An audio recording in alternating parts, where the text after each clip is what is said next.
Hello बच्चों, स्वागत है आपका स्टोरी टाइम में, जहाँ पे सुनने को मिलती हैं आपको ढेर सारी अच्छी अच्छी कहानियाँ। तो आज मैं सुनाने वाली हूँ एक निर्दयी राजा की कहानी, जो आप लोग को बहुत अच्छी लगेगी। ध्यान से सुनिएगा। तो कहानी शुरू करते हैं। एक गांव था, वहाँ पे एक किसान रहता था। किसान अपनी पत्नी के साथ बहुत खुश था। कुछ दिन बीतते हैं, उसके घर में एक बेटे का जन्म होता है, तो उनकी खुशियाँ और बढ़ जाती हैं।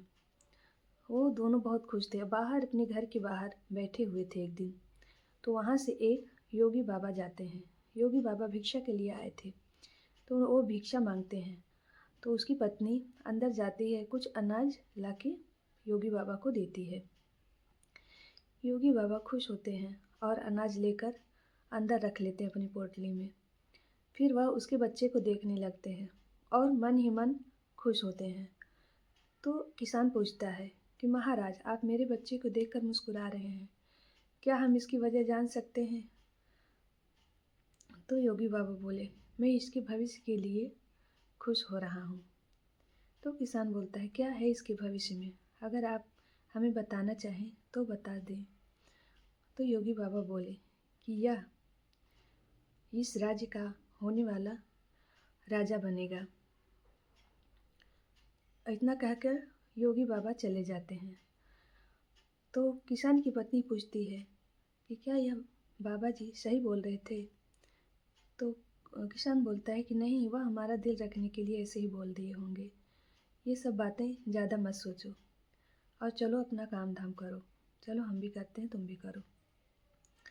तो दोनों आपस में काम धाम करने लगते हैं, फिर भूल जाते हैं। ये सारी बातें पास में खड़ा हुआ एक व्यक्ति देख रहा था और सुन रहा था। वह तुरंत ये सब बातें जाता है, राजा को बता देता है। राजा इतना सब सुनकर बड़े चिंता में पड़ जाता है कि एक गरीब किसान का बेटा हमारा राज्य संभालेगा। क्योंकि राजा जानता था कि वह योगी बाबा कभी झूठ नहीं बोलते। वह जो भी भविष्यवाणी करते हैं वह सत्य होती है। इसलिए वह डर रहा था। आगे के भविष्य को सोचकर वह डर रहा था राजा। और बोलता है कि मैं ऐसा कभी नहीं होने दूंगा। वह अपने सैनिकों के साथ उस किसान के यहाँ चला जाता है। किसान के यहाँ जाता है। किसान और उसकी पत्नी राजा को प्रणाम करते हैं। तो राजा बोलता है कि तुम्हारे यहाँ एक पुत्र हुआ है? तो किसान बोलता है, हाँ महाराज, मेरे यहाँ पुत्र हुआ है और वही हमारी खुशी का ठिकाना है। तो राजा बोलता है कि तुम अपना पुत्र हमें दे दो, उसके बदले हम तुम्हें ढेर सारे धन दौलत, हीरा मोती सब कुछ देंगे। सोना चांदी हीरा मोती जो भी है सब कुछ देंगे तुमको। तो वह किसान बोलता है, नहीं महाराज, ऐसा मत करिए, हमें कोई धन दौलत हीरा मोती कुछ नहीं चाहिए। हमें हमारा पुत्र ही हमारी दौलत है। हम खुश हैं अपनी ज़िंदगी में। राजा बोलता है, तुम इसे दे दो हमारे पास, क्योंकि जो भविष्यवाणी गुरु महाराज ने की है वह हमें मालूम है और उनकी भविष्यवाणी कभी झूठ नहीं होती है। इसलिए इस पुत्र को हमारे पास दे दो। हम इसको अच्छी शिक्षा दीक्षा दिलाएंगे ताकि यह आगे का राज्य संभाल सके अच्छी तरीके से। किसान बोलता है, नहीं महाराज, हम अपने पुत्र को नहीं दे सकते। तो राजा क्रोधित हो जाता है। राजा बोलता है, अगर तुम अपने पुत्र को हमें नहीं दोगे तो हम इसका तुम्हारे सामने ही इसकी हत्या करवा देंगे, तो तुम सोच लो। तो वो किसान बोलता है कि नहीं महाराज, नहीं। किसान और उसकी पत्नी दोनों उसके पैर पर गिर पड़ते हैं राजा के, लेकिन राजा को दया नहीं आती। तब वो किसान मजबूर होकर बोलता है कि ले जाइए महाराज, हमारे पुत्र को आप ले जाइए, लेकिन हमें इसके बदले कोई धन दौलत नहीं चाहिए। आप इसकी शिक्षा दीक्षा अपने महल में करवाइए, कम से कम यह जीवित तो रहेगा, हमें इतना ही सब्र है। तो वह राजा उसके पुत्र को लेकर चला जाता है। उसके पुत्र को लेकर राजा चला तो जाता है, लेकिन उसको मारने की वह तरकीब ही ढूंढ रहा था कि इसको कैसे मारा जाए ताकि यह मेरे राज्य का उत्तराधिकारी न बन पाए आगे चल के। तो वह उसे क्या करता है कि एक जंगल में एक बैलगाड़ी में डाल के और बैल सहित उसको जंगल में ठेल देता है कि यह जंगल में चल जाएगा तो फिर जंगली जानवर उसे खा डालेंगे। वो बैलगाड़ी जाते जाते घने जंगल के बीच रुक जाती है, जहाँ पे एक लकड़हारा और उसकी पत्नी लकड़ी काट रहे थे। और बैलगाड़ी में से बच्चे की रोने की आवाज़ सुनकर दोनों पति पत्नी, लकड़हारा और उसकी पत्नी, दोनों आते हैं। सोचते हैं कि इस जंगल में कौन बच्चा रो रहा है और यहाँ पे कुछ तो नहीं है, कुछ तो नहीं दिखाई दे रहा है, सिर्फ वही बैलगाड़ी है। बैलगाड़ी के पास जाते हैं और उस बच्चे को गोद में लेते हैं। आसपास देखते हैं तो कुछ उनको दिखाई नहीं देता है। सोचते हैं कि इसका तो कोई नहीं है यहाँ पे, मतलब यह तो बैलगाड़ी है, सिर्फ अकेला बच्चा है। और वो दोनों उसको पालने पोसने लगते हैं, क्योंकि उनके यहाँ भी कोई बच्चा नहीं था। वो दोनों खुश हो जाते हैं कि भगवान ने हमें बच्चे दिए हैं उपहार में। वह दोनों बच्चे के साथ जाते हैं, उसका पालन पोषण करते हैं, अच्छी तरह रखते हैं और उसका नाम आदित्य रखते हैं। आदित्य बड़ा होता है, 20 साल का हो जाता है, तो उसके माँ बाप लकड़हारा बूढ़ा हो जाता है। तो एक दिन मौसम खराब हो रहा था, तो लकड़हारा बोलता है कि आदित्य बेटा, अब बारिश का दिन आने वाला है, अब हमें ढेर सारी लकड़ियाँ काट के रखनी पड़ेंगी, नहीं तो बारिश में लकड़ियाँ हमको नहीं मिलेंगी। तो आदित्य बोलता है, पिताजी आप मत जाइए, मैं अकेले ही लकड़ियाँ काट के लाता हूँ। तो लकड़हारा बोला, नहीं बेटा, हम दोनों को चलना पड़ेगा, हम दोनों ही जाएंगे तभी ढेर सारी लकड़ियाँ लाएंगे। हाँ, तभी इकट्ठे ढेर सारी लकड़ियाँ हो पाएंगी, नहीं तो एक एक लोग लाएंगे तो ज़्यादा नहीं हो पाएगा। तो आदित्य बोलता है, ठीक है पिताजी, चलिए हम दोनों चलते हैं। तो वो दोनों, लकड़हारा और आदित्य, दोनों ही जाते हैं बीच जंगल में। लकड़हारा कुछ दूर पर हो जाता है और आदित्य थोड़ा इधर, थोड़ा लकड़हारा थोड़ा उधर, कुछ दूरी पर दोनों लकड़ियाँ काटते रहते हैं।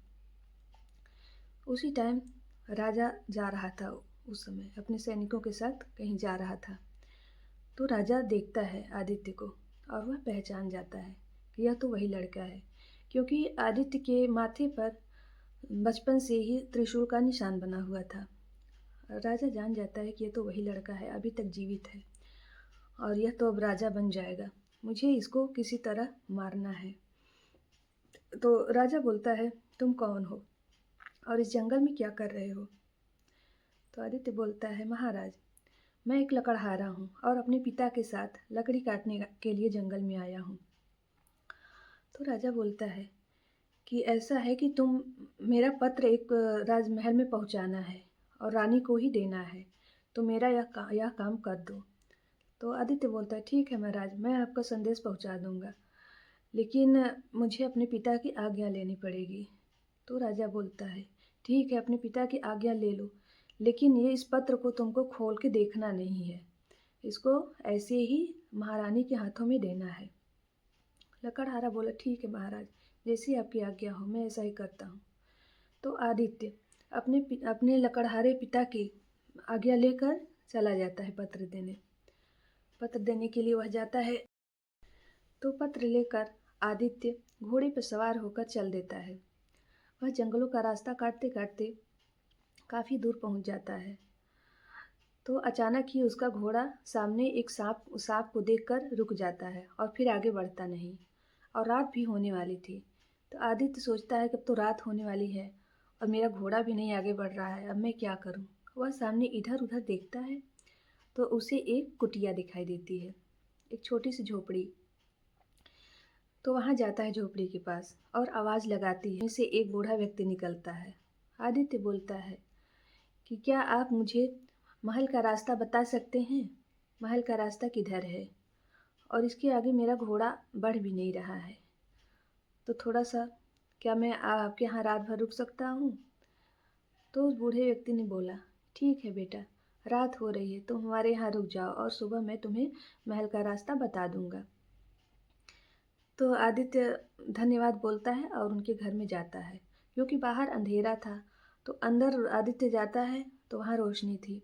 रोशनी में आदित्य का चेहरा देखकर वो दोनों, बूढ़ा और उसकी पत्नी, दोनों देखकर आदित्य को पहचान जाते हैं, क्योंकि यह वही किसान और किसान की पत्नी दोनों थे जिनका पुत्र आदित्य है। किसान और उसकी पत्नी जान तो जाते हैं कि यह मेरा पुत्र है, लेकिन आदित्य से बताते नहीं हैं। आदित्य पूरी बात बताता है कि यह पत्र मुझे राजमहल में पहुंचाना है, राजा ने दिया है, और रानी के हाथ में पकड़ाने के लिए। तो आदित्य उसके बाद खाना वाना खा के सो जाता है। तो किसान बोलता है अपनी पत्नी से कि हमारा पुत्र जीवित है, आज हम इसे देखकर बहुत खुश हुए हैं, और हमें यह जानना चाहिए कि इस पत्र में राजा ने क्या लिखा है, कि हमें जानना ज़रूरी है। तो वह धीरे से जाते हैं और आदित्य के पास से वह पत्र धीरे से लेकर पढ़ लेते हैं। पढ़ने के बाद एक दूसरा पत्र उसके पास रख देते हैं। आदित्य सुबह उठता है और उनका धन्यवाद करता है कि आपने मुझे अच्छे अच्छे खाने खिलाए, रात में आश्रय दिया रहने के लिए, उसका धन्यवाद बोलता है, और फिर उसके बाद अपने घोड़े पर सवार होकर महल की ओर चल देता है। वह सीधा जाकर महारानी को सैनिकों के जरिए महारानी को वह पत्र देता है। महारानी उसे पढ़कर खुश होती है और बोलती है कि आज ही शीघ्र ही अभी राजा का यह आदेश है कि आज ही राजकुमारी के साथ तुम्हारा विवाह करने के लिए बोल रहे हैं। तो आदित्य बोलता है कि इसके लिए मुझे अपने लकड़हारे माता पिता के पास जाना पड़ेगा और उन्हें लाना पड़ेगा। महारानी बोलती है, नहीं नहीं, इतना समय नहीं है, महाराज ने आदेश दिया है कि तुम्हारा विवाह आज ही होगा, और जल्दी। अगर आसपास तुम्हारे कोई रिश्तेदार हो, कोई हो, तो उनको साथ में लाओ, फिर तुम्हारा विवाह हो जाएगा तुरंत। तो आदित्य सोचता है कि मेरे माँ बाप तो दूर हैं, यहीं पास में वो जो जिनके यहाँ मैं कल रुका था, बहुत अच्छे लोग हैं, मैं उन्हीं को बुला लेता हूँ अपने माता पिता की जगह। तो वह जाता है, उन्हें सारी बात बताती है कि महाराज ने उस समय हमारा विवाह राजकुमारी के साथ करने को लिखा है।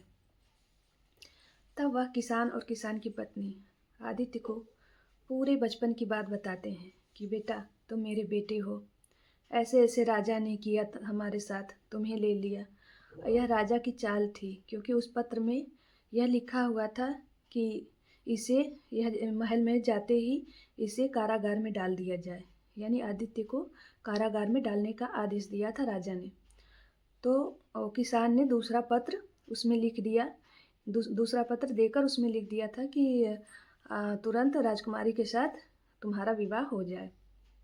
आदित्य इतना सुनकर बहुत भावुक हो जाता है। वह अपने माता पिता को गले से लगाता है और फिर राजमहल ले जाता है। राजमहल ले जाकर वह राजकुमारी से विवाह करता है, खुशी खुशी विवाह करता है। विवाह होने के कुछ पश्चात कई दिन बीत जाते हैं। फिर राजा आता है। राजा यह सब देखकर बहुत दुखी होता है कि इसका विवाह हमारी पुत्री के साथ कैसे हो गया, लेकिन वह अपने क्रोध को जाहिर नहीं करता। जानता है कि अगर मैं कुछ करूँगा तो यह राजा बन जाएगा और सारी प्रजा मुझे मार देगी, इसलिए कुछ बोलता नहीं है। तो ऐसे 2-4 दिन बीतता गया, लेकिन उसके मन में थोड़ा सा उसको मारने की प्लानिंग चल रही थी। सोच रहा था कि कैसे इस आदित्य को मारा जाए, नहीं तो यह राजा बन जाएगा। तो एक दिन वह ऐसे मन लटका के ऐसे बैठा हुआ था। तो आदित्य जाता है। आदित्य पूछता है कि महाराज, आप ही के आदेश के अनुसार मैंने विवाह किया है राजकुमारी के साथ, फिर आप ऐसा क्यों मन उदास करके बैठे हैं, मुझे बताइए।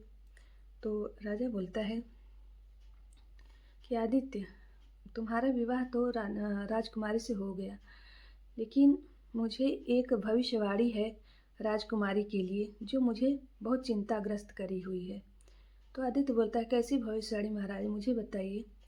तो राजा बोलता है कि उसकी यह भविष्यवाणी, उसको श्राप मिला था कि उसके विवाह के पश्चात उसकी मृत्यु हो जाएगी, लेकिन अगर कोई सुर का नाम का एक राक्षस है, उसका सोने का दांत लाकर अगर राजकुमारी को दे दिया जाए तो वह नहीं मर सकती, उसके प्राण बच जाएंगे। तब आदित्य बोलता है, महाराज आप चिंता न करें, मैं अपनी पत्नी की जीवन की रक्षा के लिए मैं बकासुर राक्षस का वह सोने का दांत लाऊंगा, जरूर लाऊंगा।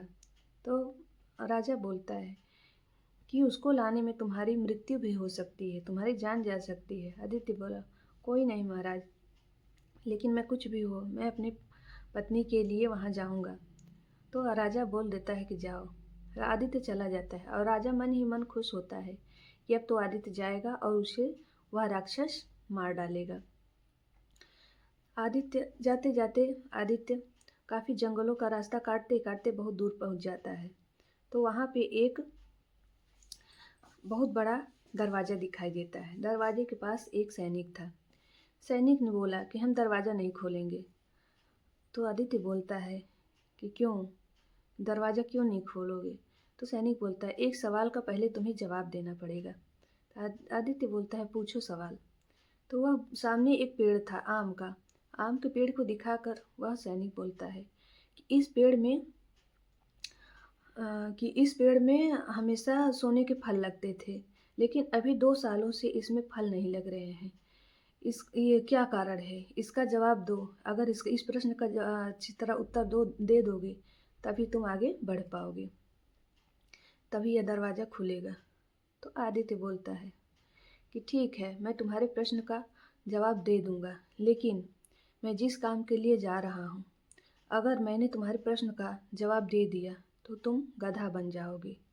मुझे ऐसा श्राप मिला है कि अभी बगैर मुझे काम करने से पहले अगर मैं किसी सवाल का जवाब देता हूँ तो तुम सवाल पूछने वाला गधा बन जाएगा। तो सैनिक बोला कि ठीक है, तुम लौटना तब इस सवाल का जवाब जरूर देना। तो आदित्य बोला ठीक है, मुझे जाने दो। तो द्वारपाल गेट खोल देता है और वह आदित्य चला जाता है। जाते जाते फिर उसको नदी मिलती है। नदी में एक केवट नाव पर बैठा था।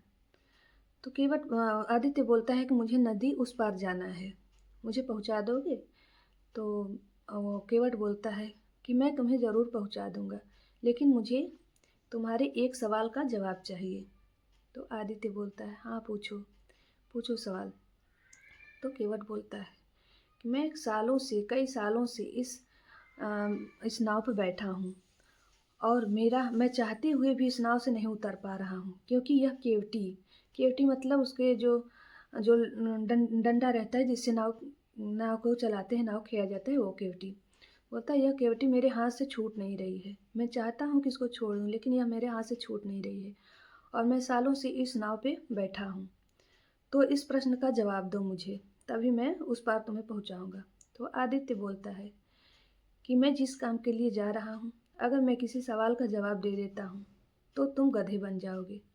इसलिए बेहतर यही है कि मुझे काम करके लौटने दो, फिर मैं तुम्हारे सवाल का जवाब दूंगा। तो केवट बोलता है ठीक है, चलो मैं तुम्हें पहुंचा देता हूँ, लेकिन आके मेरा सवाल का जवाब जरूर दे देना। तो आदित्य बोलता है ठीक है। केवट जाता है, उसको उस नदी पार पहुंचा देता है। पहुंचाने के बाद आदित्य आगे बढ़ता है। आगे बढ़ता है तो उसे एक बहुत पुराने महल का दरवाज़ा दिखाई देता है। दरवाजे के पास एक बुढ़िया रहती है। बुढ़िया उसको देखकर रास्ता रोक लेती है। बोलती है कि तुम कहाँ जा रहे हो? तो आदित्य बोलता है कि मैं बकासुर राक्षस का सोने का दांत लेने जा रहा हूँ। तो बुढ़िया बोलती है क्या करोगी तुम उसके दांत का? तो आदित्य ने पूरी बात बता दी कि मैं अपनी पत्नी की जान बचाने के लिए उसके सोने के दांत लाऊंगा। तो बुढ़िया बोलती है वह बहुत बड़ा राक्षस है, वो तुम्हें मार डालेगा।